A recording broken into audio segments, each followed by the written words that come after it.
you? What did you see? I was on Describe it. the south side of Boylston at Boylston and Hereford with firefighter Mike Foley from Engine 18. We were doing a detail that day.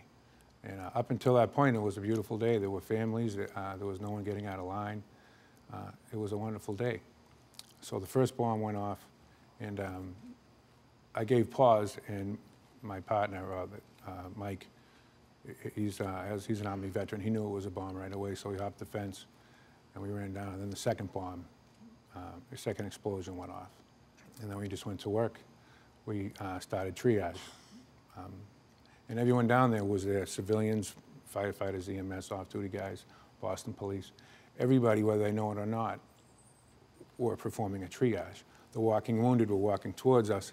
We had them keep walking. The people who couldn't handle it left. That helped us because it thinned the herd. And then we got to the second pile and went to work. I know one of the most heartbreaking stories in a sea of heartbreak was what happened to the Richard family. Yes. Martin Richard, the little boy who died, Yes. 8 years old.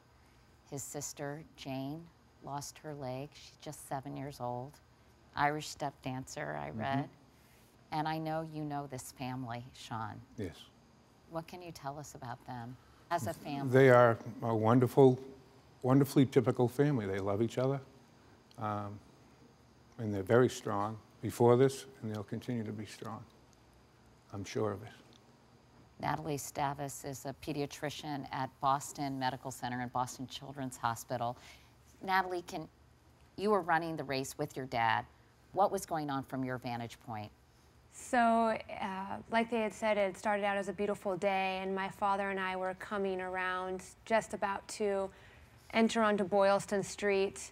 We heard we didn't know were explosions at the time.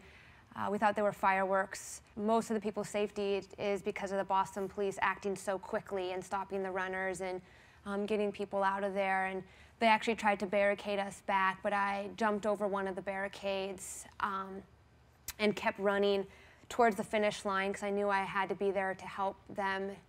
When I came upon the people that were down, I just thought, this has to be a nightmare. This cannot have happened.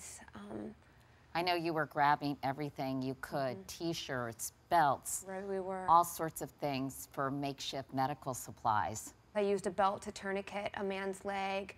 A young woman was on the ground that had a really bad wound to her groin, and I just remember taking someone else's shirt and just packing her groin and trying to yell at an ambulance that she was in serious condition and needed to get her to the hospital.